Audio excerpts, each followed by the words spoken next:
are the experts in our well-being and our own bodies. We know what feels right and what doesn't feel right. And it's really important for us to advocate for ourselves. We're not defined by our past. Our past is gone. It's in the past. And the beliefs we've formed about ourselves based on what we've been told by other people, our experience in the past, aren't necessarily true. Our beliefs are like a tabletop, and we can knock away the legs of that tabletop by really questioning those beliefs. Believe you are enough now, and be us now, and accept ourselves and go forward in whatever way we want to.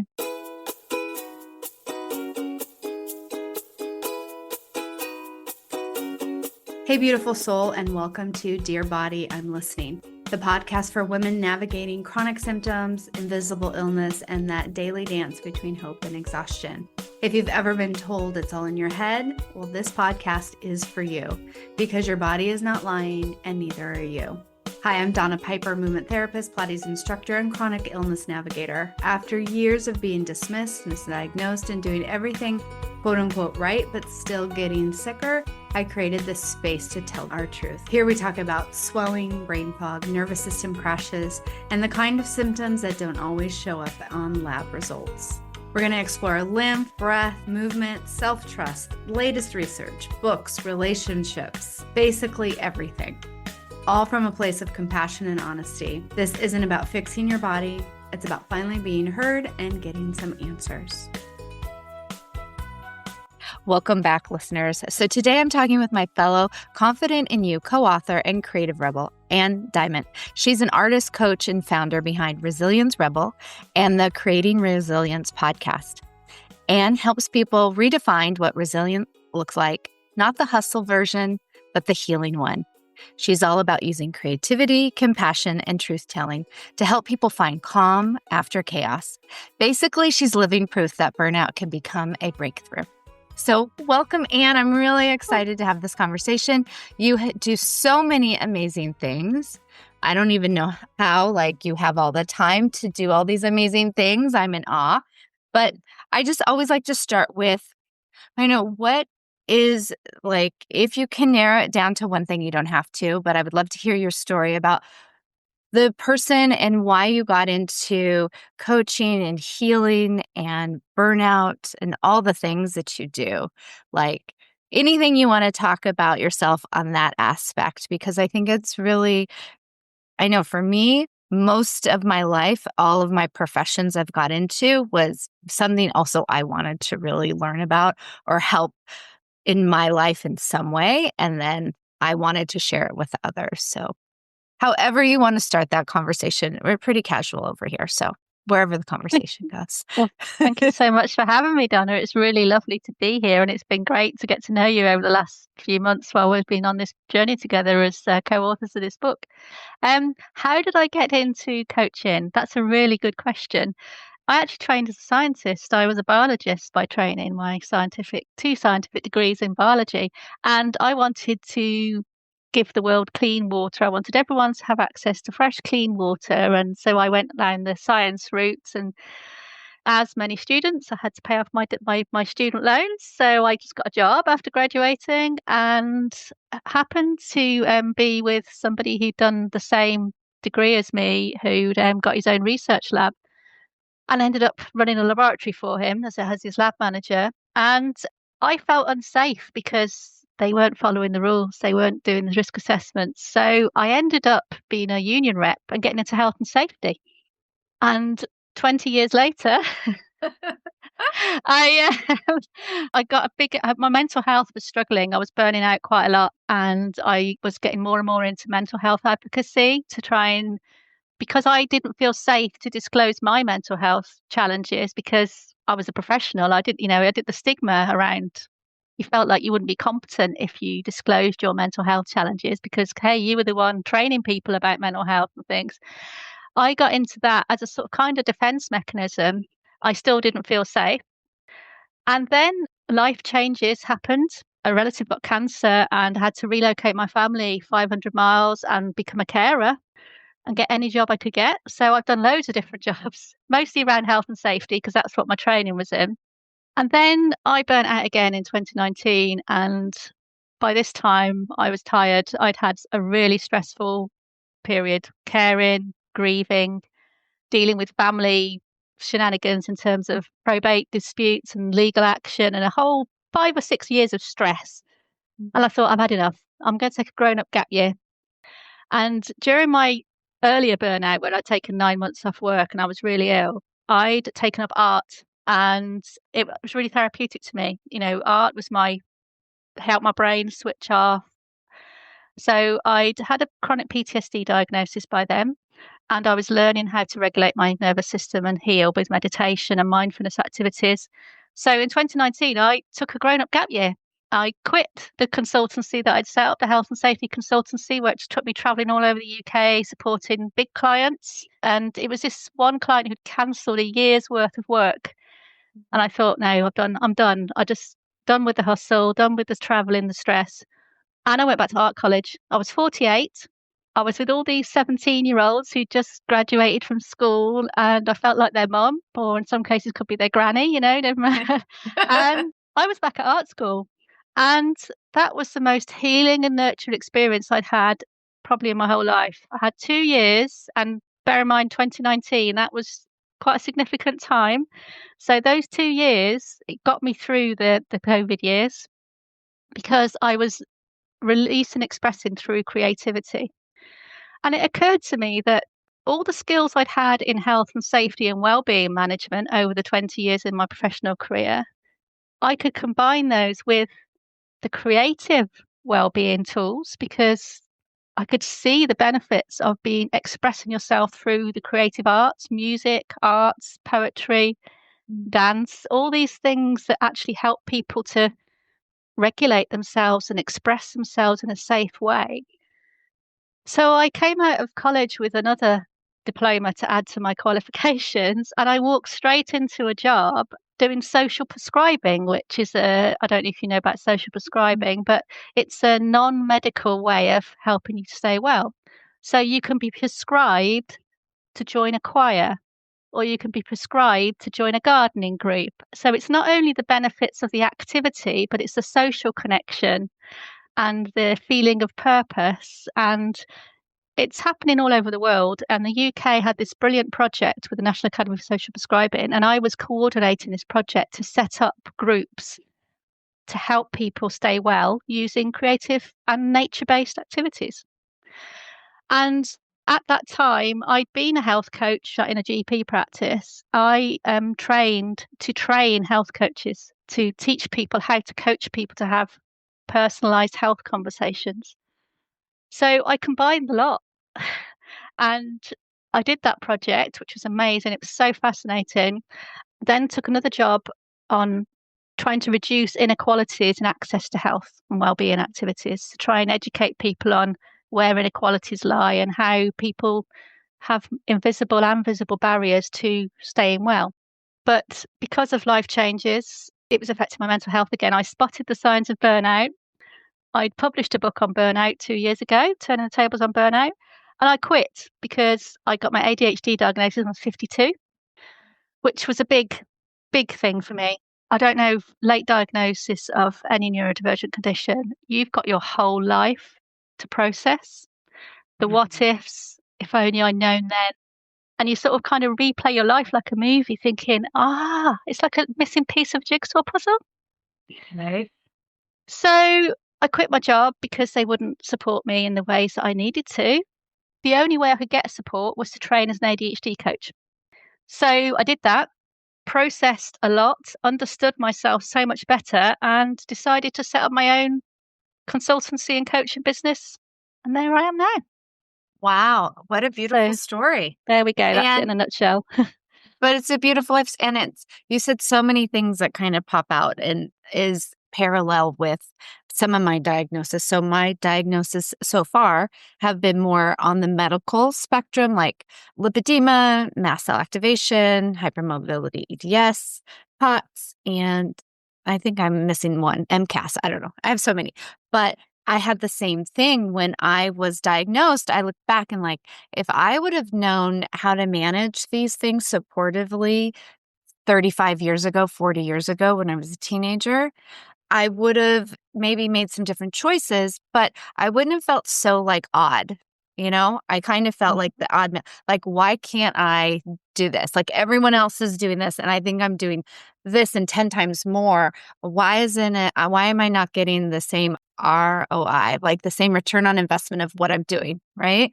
So it sounds like you were smart enough during these places to see when you weren't feeling safe, and you really chose to kind of go after your safety as part of your healing. That was kind of your baseline.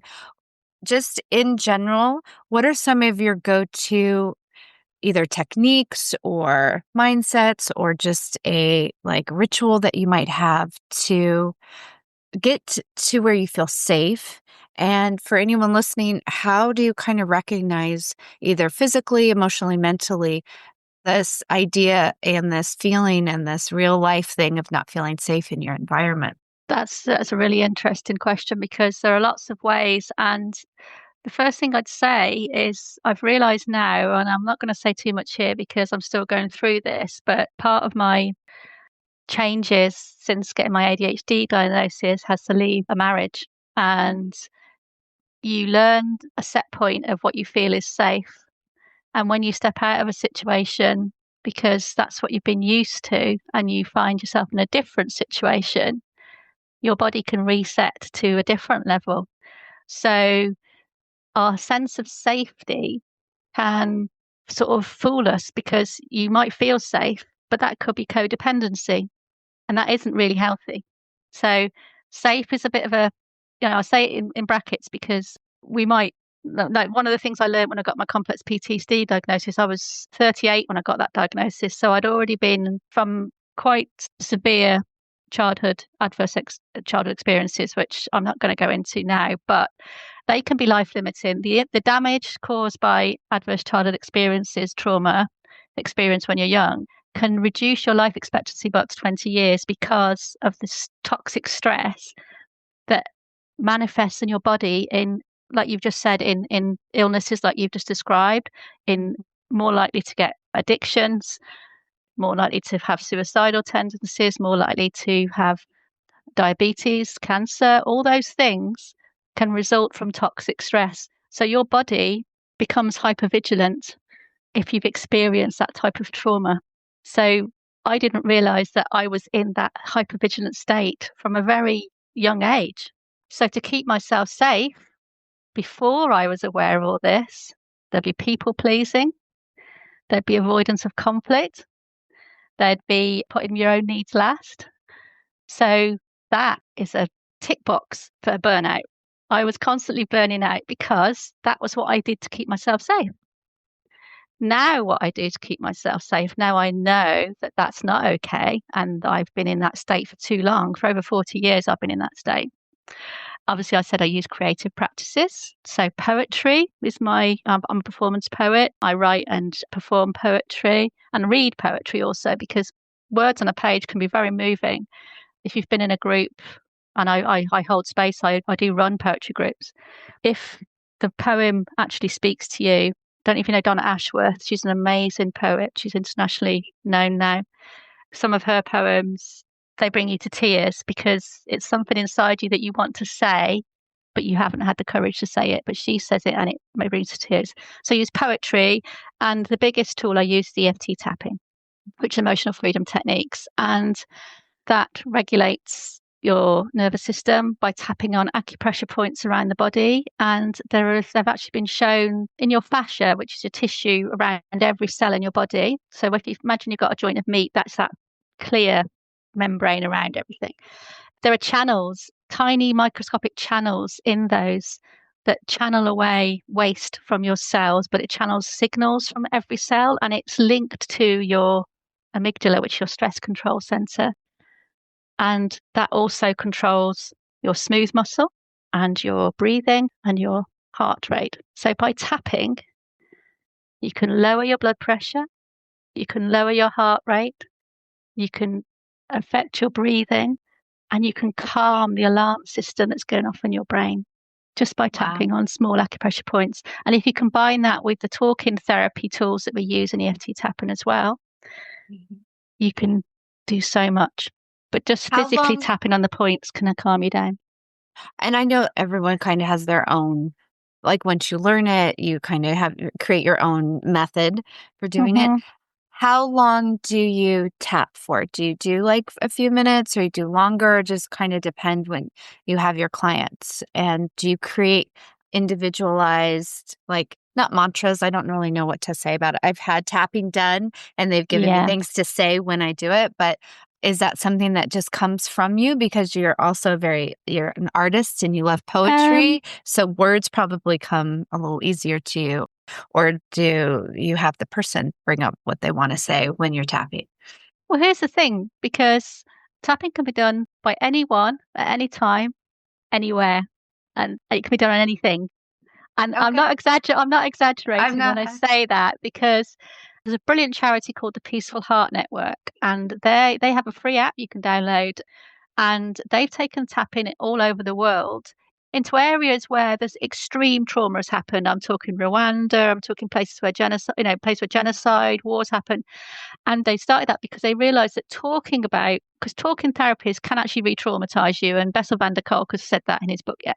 So talking about something traumatic or that's affecting you can actually re-traumatize you. So if you talk about it while you're tapping, you're telling your body that you're safe, and it can help to disconnect the emotional response from that thing or memory. But actually, just physically tapping without saying anything, that's what the Peaceful Heart Network do. They Mm. either sing or they just tap. You can tap and breathe and not have to say anything, because what you're doing is you're regulating your nervous system. So you don't have to worry or get overwhelmed about what to say while you tap. You can, for example, if you're feeling pain somewhere, and pain we know has an element of the level of pain you feel can be determined by your emotional response and your mindset around that pain. Yes, you are physically experiencing pain, but a lot of it is around how you emotionally react to the pain. And that's well established. I'm not a doctor, I'm saying I'm not a doctor, but I know that's well established. And so tapping on this pain and just acknowledging it's there, like the way Louise Hay said, you have to see, if you want a clean house, you have to first see the dirt. So what we do when I'm with clients is we have to acknowledge the thing that is causing you the emotional response first and accept that it's there, because pushing it down and denying it is only going to cause a stronger response. So we say, even though this pain or this thing is affecting me right now, and then we can tail end it with, I accept how I feel, or I accept that it's here, or I'm choosing to accept it, or I'm choosing to feel safe right now. So you're telling your body, yes, I know this is here and this is happening, but actually, right now, whilst I'm tapping, I'm safe. And introducing that level of safety and acknowledging this thing, then you can start processing what the core emotions behind that are. Does that make Oh, sense? totally. That's like, it was part of like when I was a dance movement therapist, as far as like I was a professional sitting in front of people that have been diagnosed with post-traumatic stress disorder. That was one of the things why I chose a movement-based psychology degree, because I was Yeah. like, you know, if we could have processed it, we would have. And there was a Yeah. reason why. And to say it over and over, our body still creates a boundary of safety. Like, I really do come from a premise that everything my body does, even though it has all these things that I don't always want it to be so tired and have, but I understand that my body's doing everything to protect me. Yeah. Emotions, same thing. The same, like you were talking about, we create safety to survive. So even if it's not the healthiest environment that you were saying, you create a way to get through it. Or if you're a Yeah. child where you're in this environment where you can't really do anything, you don't have, the money, you're not in control of your environment, you adapt in order to become safe. So these are all positive things of what we learn. Yeah.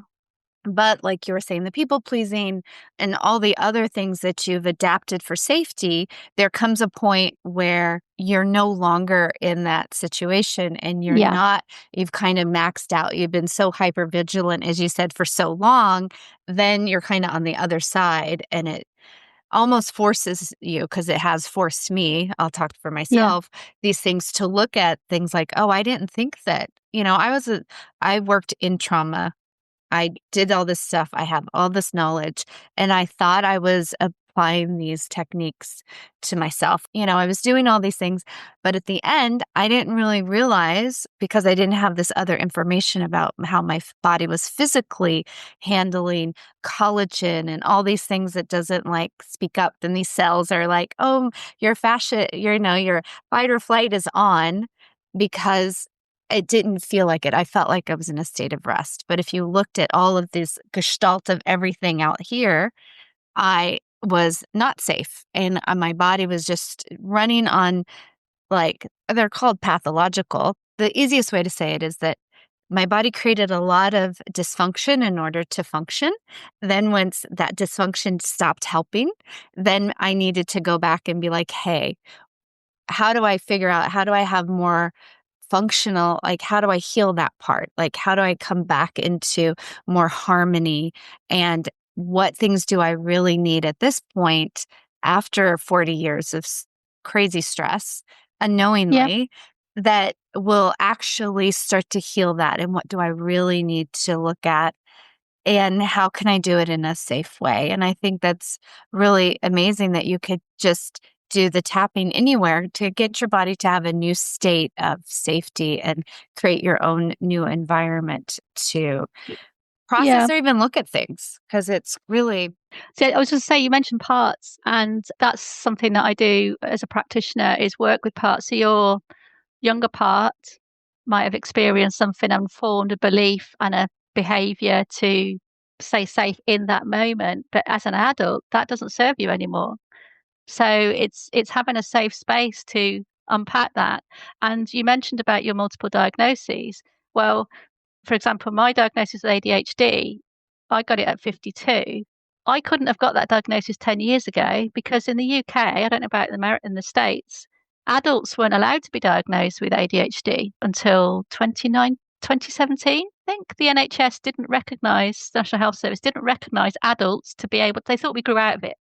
Now we know it's a neurodevelopmental condition, our brain is wired differently, but officially adults couldn't be diagnosed with ADHD then. So there's a whole load of adults, and I'll go into the women thing in a minute. There's a whole load of adults out there who have never had a diagnosis, but have all their lives struggled or been misdiagnosed. Women, particularly, they've been diagnosed with eating disorders. A lot of us have disordered eating. So if a young woman, young girl, especially at puberty, starts eating or having trouble with eating, the way it presents in girls, ADHD, autism, things like that, it would have been diagnosed as a personality disorder or an eating disorder. And they would have had treatments and been labelled as that, when actually they could have just had a disordered eating and sensory processing issues. For example, ARFID, which is avoidance restrictive food intake disorder. And I've got personal experience of this, a family member's had it, and it's been really traumatic experience in how to support that person, and the misunderstanding and really damaging way that the medical professional has treated them. If you've grown up with that all your life, you'll have trauma, you'll have a mistrust of medical professionals, and you'll think you're something you're not. Yeah. Yeah. It's like, so we've got all these stories and beliefs about ourselves, and actually the medical profession hasn't actually caught up or allowed us to be given access to the diagnosis that we've deserved.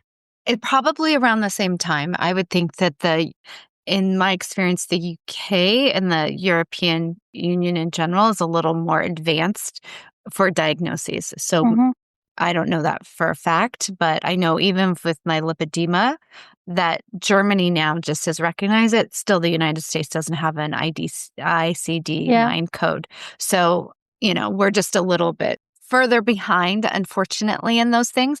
But that's interesting you say about the eating, because now I'm thinking, oh, okay, and now I should go get tested for that. Because lipedema, one of the similarities through there is that, like, I don't have a normal sense of like what I want to eat. I'm not hungry. I can eat once a day. Food is the farthest thing of my mind. But when you look at me, especially since my lipedema bulked up, that when I would go to doctors, they would say, well, you're probably eating more than you think, and you're probably not moving as much as you think. Medical gaslighting. It's constantly. horrific. It's constantly. And And they weren't doing that. So that's interesting. the lived experience I can share, I'm not going to share who it was because I don't want, obviously I want to protect that person's privacy, but they had no issue with their weight, but they had a body image difficulty, but their brain would not allow them to eat certain foods, and it was based on texture, Hmm. scent, smell, taste.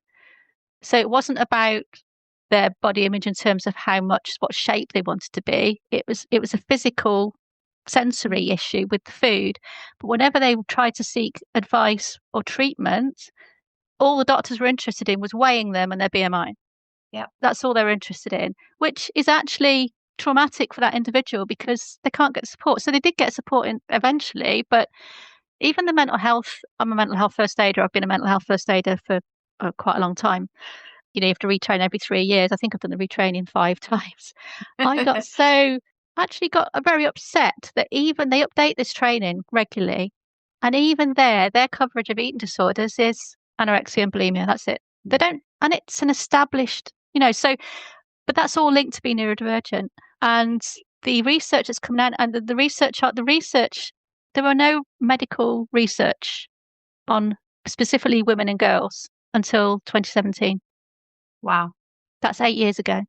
So all the DSM diagnostic criteria is based on men and boys.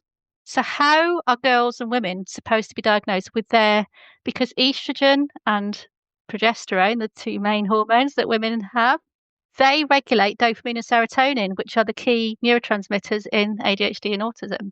So that if you're having fluctuations in that every month from puberty, and then when you hit perimenopause and menopause, you know, so women are really poorly served by the medical profession, I'm afraid. And it's becoming more evident that they're coming with symptoms and they're being told something, but actually it's not true because that's based on the limited understanding of how these things show up in women and girls.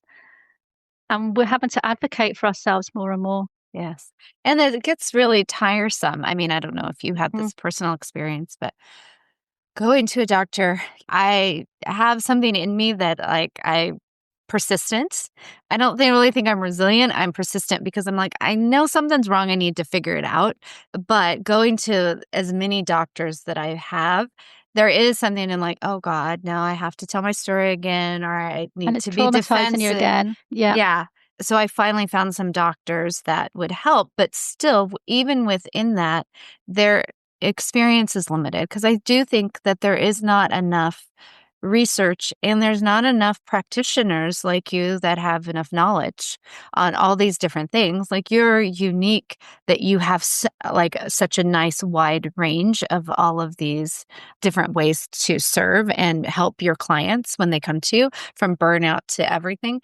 Because, sometimes people, even like OTs or PTs here, they help this part, they don't help everything. And I think Yeah. also because I have so many, I think it's just part of my nature. I have a lot of different careers and things, and all that experience kind of helps shape it. But because looking at all these 5 major diseases I have, there's a lot of crossover and there's a little bit of crossover, but Yeah. not enough. If all these areas would talk to each other, I think there would be a little bit faster into doing it. But, for the US, we need like science and it's just this small parameter. So these Yeah. people do lipedema. These people do mast cell with maybe EDS and POTS, so a dysautonomia. Chronic fatigue maybe kind of crosses over, and then maybe with fibromyalgia. But there's so many things, as you were saying, that are really kind of come back to in this conversation. I'm just realizing that how you process just safety, food, so to your basic needs, there's a Yeah. disruption. And then if you're predisposed to having any sort of genetic thing like EDS, people are really sick or the kind of a little bit. Hypermobility is a spectrum. ADHD and autism, you know what I mean? Everything's on this spectrum.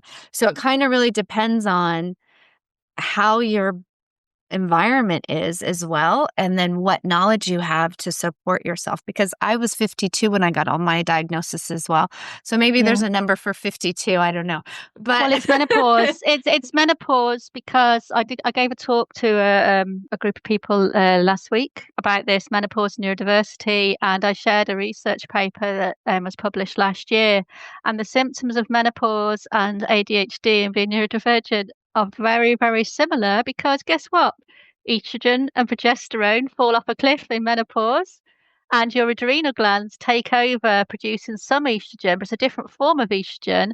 And your adrenal glands also produce noradrenaline, adrenaline, and the stress hormones. And they're the same pathway. So if you're stressed at all, your body is going to prioritize making the stress hormones over the estrogen. So it depletes you even more, which depletes your dopamine and your serotonin, which are your happy hormones and your motivational hormones for your executive functioning, time management, all those things, those basic functions that get us through our day, they're regulated by this, they're linked to your stress. And that's where the link with burnout is, because if you're permanently stressed, you've got more inflammation. So that's going to flare up chronic fatigue and other inflammatory diseases. In my book, A Turning the Tables on Burnout book, I didn't know I was neurodivergent when I wrote this book. So there's no mention of neurodivergence in this book. I need to write a new one because this focuses on burnout as a result of workplace stress. But I've realized there's so many other ways we can burn out. But they mention the World Health Organization and the International Labour Organization published a study, I think it was in 2017. Forgive me if I've got that wrong. They say, and I use this slide in my talks, stress-related illness kills more people a year than malaria. They estimated that 750,000 deaths globally can be attributed directly to exposure to stress. wow. Now, if you're neurodivergent, you've been told all your life, if you didn't know, that you're lazy, you can't keep up. I mean, it's linked with dyslexia, dyscalculia, dyspraxia. All those things are linked together. So you're clumsy. All those things you've been labelled too much, to this, to that. Is that going to cause you stress? Most definitely. So you've lived with chronic stress your whole life. So that is going to impact your quality of life. Now, not only does stress, they said stress kills around 750,000 people globally, and that was 8 years ago. It was associated with 23 million disability adjusted lost years. Now, that means that lost years of quality living due to chronic illness caused by stress. 23 million lost years. Wow. That's stress. Staggering. And the thing is, it's entirely preventable if we were more personalised in how we approached our health and well-being. And that's why I'm so passionate about the teaching that I do for the NHS. I'm a freelance trainer and we teach how to have a what matters to you conversation. So it flips from what's the matter with you. So you were talking about all the different doctors you have to go and tell your story over and over again. It flips from that to what matters to you. So what's the most important thing to you right now? So, for example, you would say the most important thing for me is to take into account all these conditions and see me as a whole person.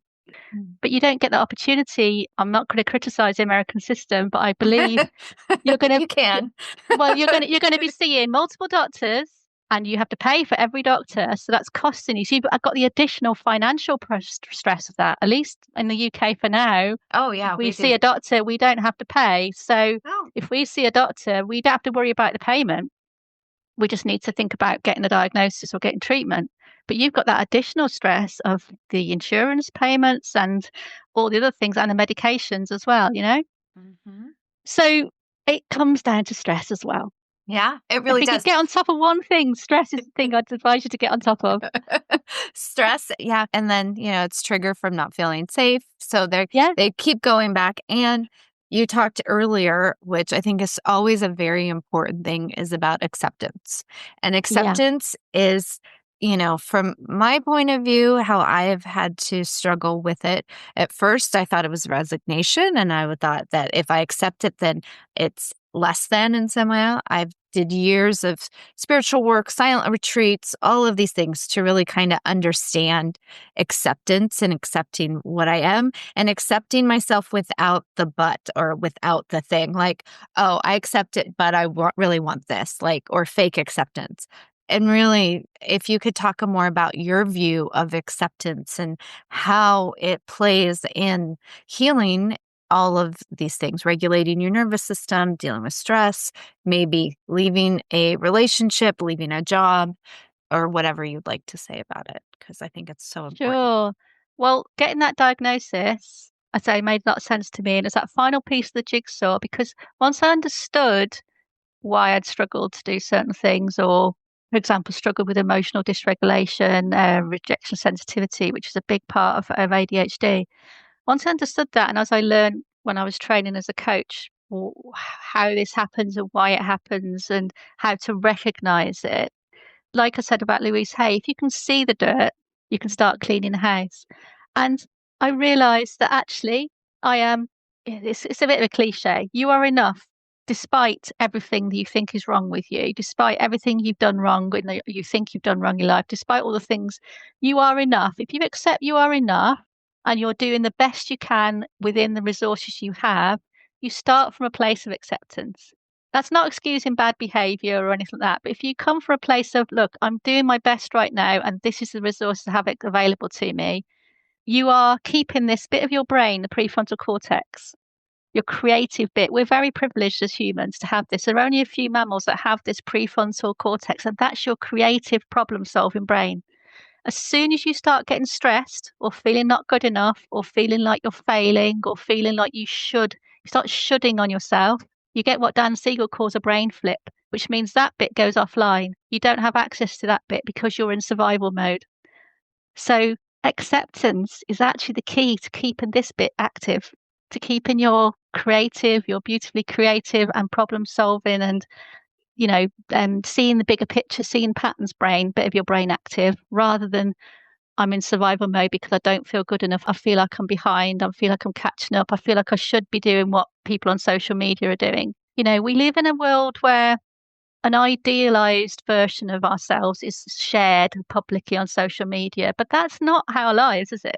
No. If people looked at my socials, they'll see me sharing tips and see me sharing this. They don't see me struggling to get out of bed in the morning and even deciding what to get dressed. Some days I don't have enough dopamine to actually have a shower because that morning I'm so depleted. I can get work tasks done because I'm self-employed, but I'm not necessarily dressed for the occasion because I just physically could not think about what to wear. And that's the overwhelm and that's the dopamine depletion. But I accept that. I don't beat myself up about it. I say, what's the best I can do with the resources I have available to me today? I really love that you said that, Anne, because part of my world as well with chronic fatigue is that, you know what? I have this monitor that I wear that talks about how much exertion I have, and I only have so many pace points, they call it, whatever. But I mean, I think they're all related. It's all kind of one community. Like neurodivergent, all of these things have like dysautonomia, I think is the Mm-hmm. thing. But taking a shower, like just the energy it takes to take a shower will eat up a lot of my points for the day. Or even like cooking or even doing tasks that you're like, it's nuts. It's just normal living daily tasks. But for whatever reason, your heart, there's like, it tracks physically how much energy it takes. So if you only have so much dopamine for a day and you need to work because you need money or you need to take a shower, and if you're Yeah. working it from home, like you don't need to take a shower. You could still get the work done. The quality of work is not dependent upon how you are dressed, but you have to make those choices. I have found it's hard to communicate that with people unless they Mm-hmm. have had an experience with that because people are like, mm, There's so much judgment. a I've got shower? family members. I've Yeah. got family members with chronic fatigue, and they feel useless because they can't manage to clean house as much as they can, or things like that. But you know, they're holding themselves to a standard that other people feels is normal, or they're a mother, especially mothers. We beat ourselves up so much about with being a mother. We are judged. We are expected to work, clean house, keep house, and raise the kids, and be the perfect mother. Well, do you know what? That all takes energy and the mental load we carry. For example, the biggest source of stress to me because of this eating disorder thing I told you about earlier, the Mhm. biggest source of stress to me, I mean, I don't know how I managed it. I'm not surprised I burnt out so much, was what to cook for dinner. Now, if you've got people with different eating preferences, not only are you having to get the shopping and think about if I mentioned in the morning, what does everyone fancy for dinner tonight? I'd get mocked. Oh, you're always thinking. But I had to drop the kids at school, drop the kids at nursery, commute to work, do a really stressful job, as in health and safety, managing a really large research and teaching laboratory with lots of pretty dangerous stuff we were dealing with. And I was responsible for making sure that was all safe. Then get home, pick the kids up. They inevitably had after school clubs like ballet and things to go to, and cook dinner. Now, it wasn't a matter of just cooking dinner. It was trying to figure out what everyone would eat. Yeah. You see what I mean? There's a lot that goes into all of these things that, like, when Yeah, you're responsible to do that, you're thinking, like, there's lots of moving parts. It's just not like, oh, you just exactly. throw whatever's in the fridge. You have to, like, make sure you have it. Yeah, there's You've a got to make lot sure of it's in the fridge interesting and it's still fridge. edible. Yep. Exactly. I mean, and things like laundry, laundry, I mean, there's lots of people sharing, so, neurodivergent content on social media, and there's a lot of memes, a lot of, oh, yeah, but the laundry thing is a thing. Oh, Because it's true.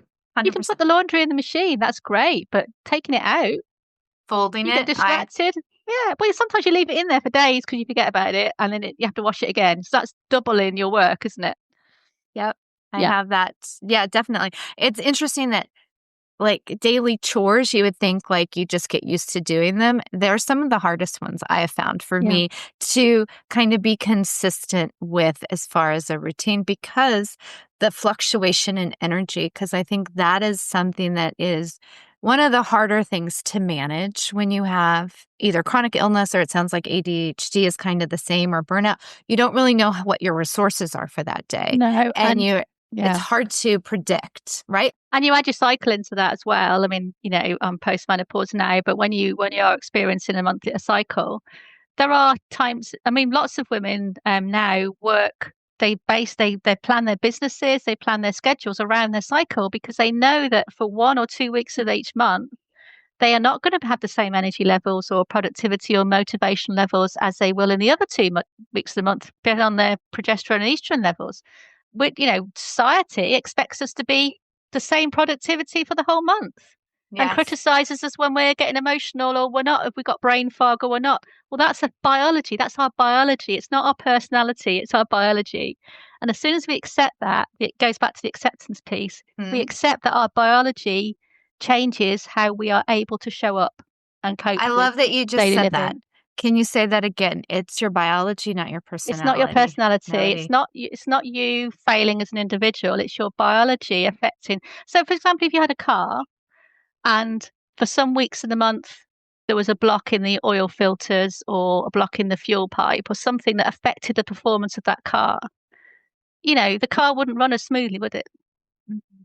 It's still the same car. It's just got something going on in it that's affecting its performance.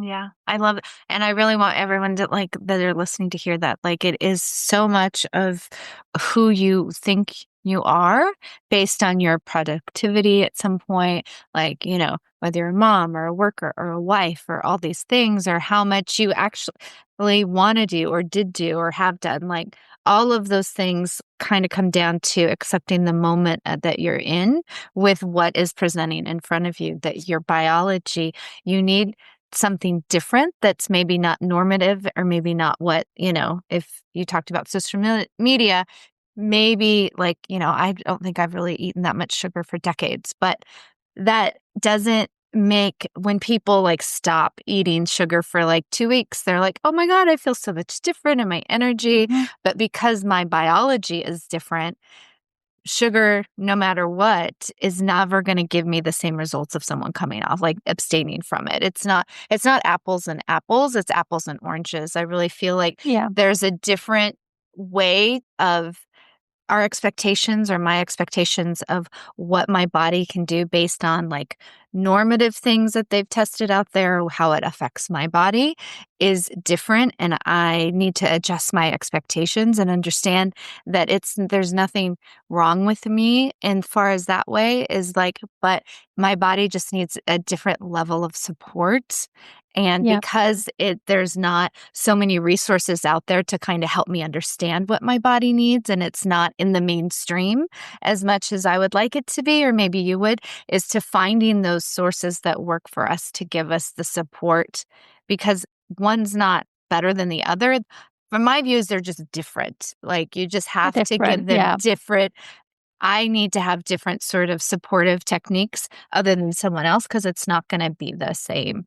And yeah, when you talked about the neocortex, the creativity, bringing that back in, it sounds like all the things you started with, like, this is one of the other pieces that, even if it sounds like you can get to this acceptance two ways, like, start something creative. And I love that program that's a social prescription. Is that what you said? yeah, yeah. It's happening. It's in America. They have so subscribing programs in America. Yeah, Okay, I'll have to find that, and we'll put yeah, links down for that. I'll find yeah. that. But let's talk a little bit more about the creativity, because that also Mhm. will help, correct? Like, I'll have you talk about your creativity and how that helps. Well, it's well established that, I mean, there was an all-party parliamentary research paper in the UK published in 2017. Again, 2017 seems to be a good year. Um, was it 2000? Yeah, it's about the benefits of creativity and well-being. I know the Wellcome Trust are pushing this now as well.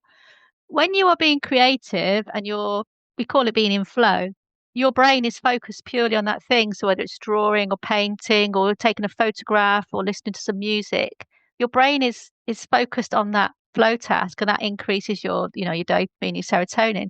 I don't know about you, but as a neurodivergent person, I've got this inner monologue all the time. I call it the radio station in my head. I wrote that one of my early poems was about the radio station in my head is playing day and night, and you can't switch it off. It's a constant, because the difference between the way it shows hyperactivity shows up between women and men, and girls and boys, is typically ADHD was seen as hyperactive boys, boisterous, running around, jumping the walls.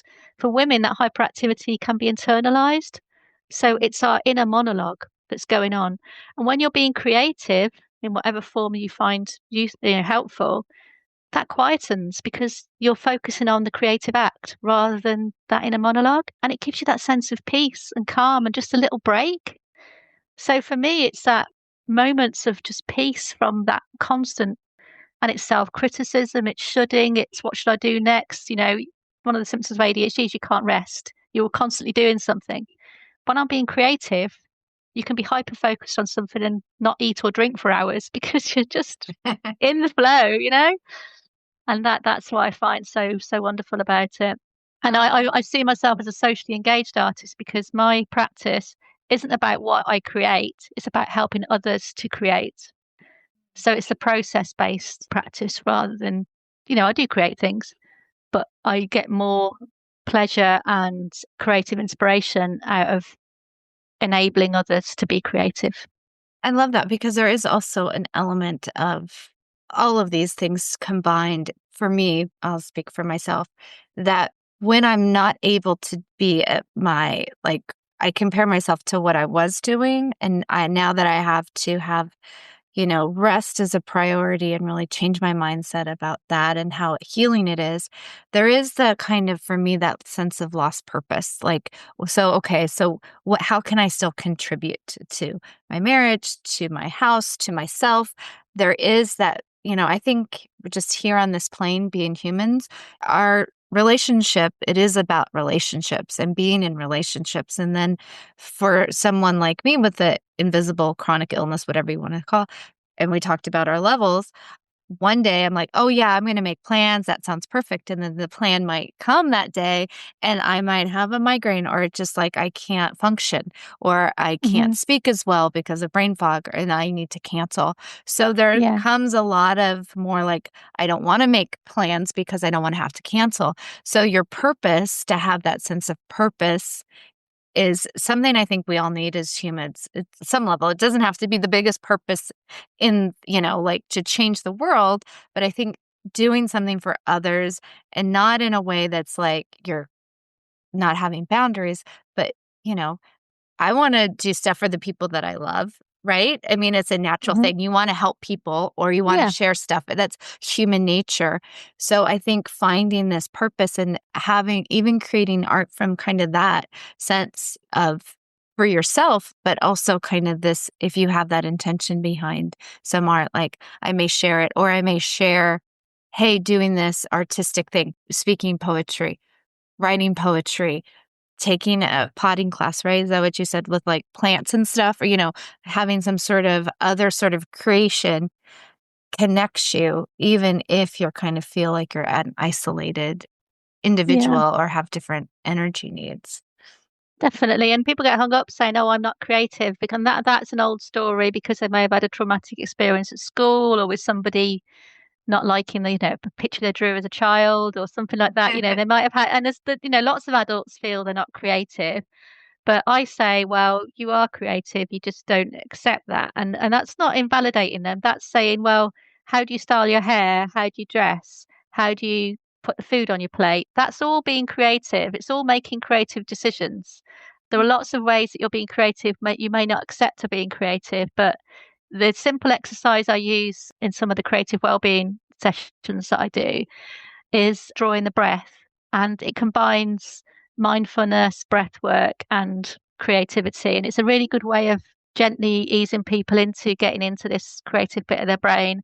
And it's a very easy exercise to do. You put your hand on the page, you choose whatever drawing implement you want, and you breathe in as you go up the side of your thumb, and you breathe out as you come down the way, and you just draw around your hand. So each time you go up a finger, you breathe in, and each time you come down, you breathe out. So you're getting the breathing, you're slowing your breathing down, so you're calming yourself down, you're switching down that stress response. You're getting the touch because in your fingers you have acupressure points in the sides of your fingers here. So these are some of the tapping points that we use. So you're getting that sense of touch. And there's evidence, I think was it in your podcast or was it another podcast I heard the other day, that the stroking, the sense that we have different neurons in our skin. When a mother strokes a baby, we have certain neurons in the skin that when they're stroked at a certain rate, a slow rate, it calms us because that's what we experience as babies in the nurturing. So by drawing the pen along the side of your hand, you're calming yourself down by activating those neurons. And then you've got 5 things you can draw or write on. So you can use that as a prompt. So 5 things I like about me or 5 things that matters to me. So that simple creative exercise can actually get you in flow and just get you creative. Oh my gosh, I love that, Anne. That is like so simple and so beautiful. And you can do it at any time. Yeah. You can do it from Paper, your bed. but You you can do could it. do Yeah. it anywhere and anytime on Yeah. a meeting or something like where you feel stress. Okay, so I'm going to definitely have to try that.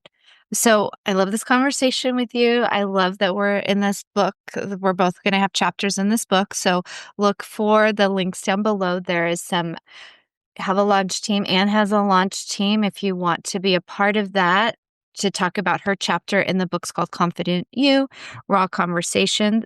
And there's, I think, I don't know, a handful of us, maybe 10, 15 women that are writing this Yeah. book.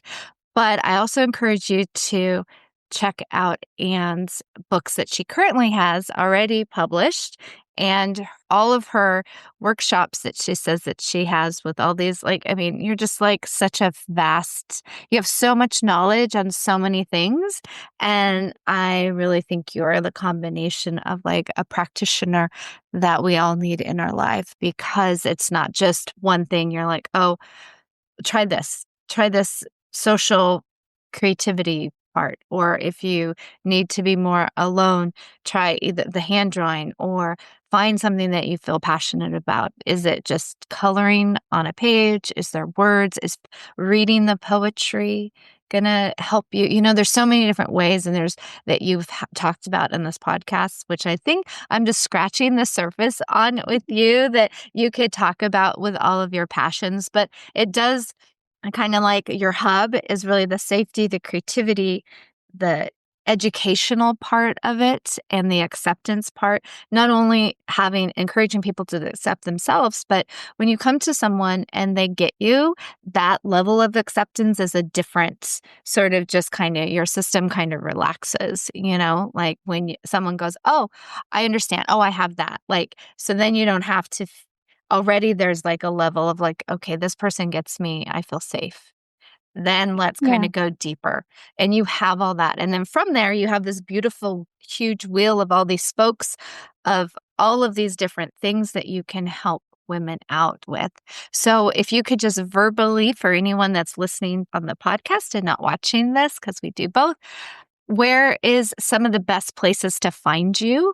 My main platform is Instagram. So I'm Okay. Resilience Rebel on Instagram. So you'll find me on there. I've got a website called resilience-rebel.com, but I most of my links are on my bio site. So you'll share that in the link below, which takes you to my Resilience Reset, which is a 4-month ADHD coaching where I blend ADHD specific coaching with EFT tapping. So coaching is present and future focused, but EFT tapping helps clear any trauma from the past or emotional blocks to help you deal with the present and the future.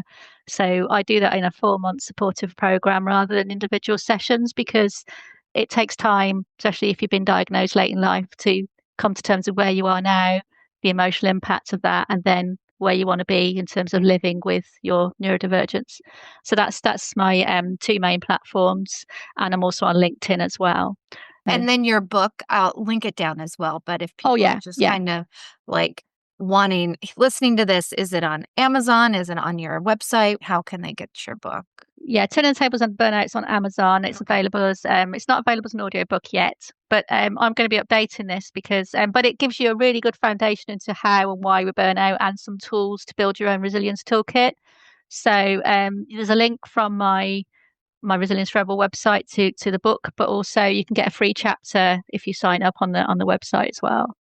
Okay, awesome. Well, thank you so much. Highly encourage everyone to share this with friends that maybe you thought that, or you've talked about, do you have ADHD? Are you in menopause? Even it sounds like because it's all so similar with our hormones and stuff, all of Anne's information, her teachings and her resources will help even if you're not in menopause yet or you don't have ADHD because of how our cycles fluctuate. So I think it's just brilliant, everything that you've done and all your service that you've given throughout your life to all these different organizations and sharing your time with me and my listeners, just really for the educational piece.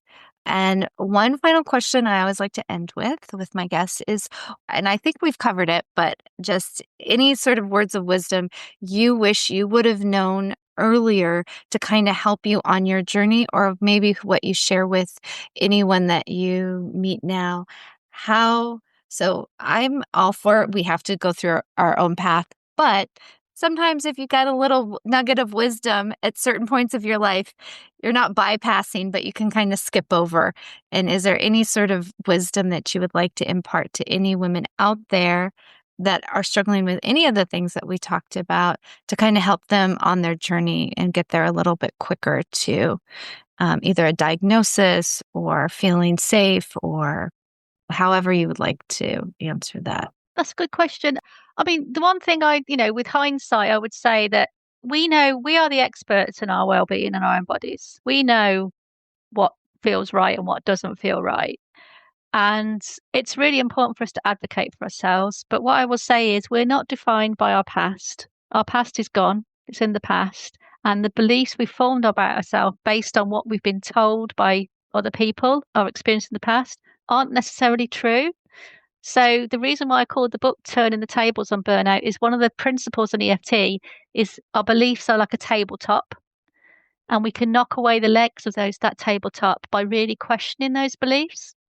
So believe you are enough now, and anything from the past, you could re-examine that, say, is that really true? And like the trees, and well, it's fall here, it's autumn here, we can let go of all that.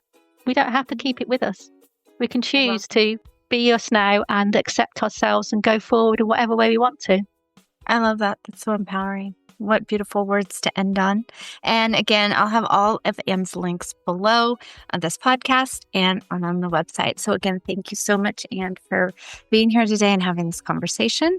And also we have our book, Confident You, coming out sometime in November right now. But we'll also have a link for that. So you could purchase that. So you could read a lot of different stories. And thank you. Thank you so much. If this episode made you feel even more seen, brought you clarity, or reminded you that you're not alone, please take a moment to rate, review, and send it to someone who needs that same reminder. You can find more tools, blog posts, and support over at donnapiper.com.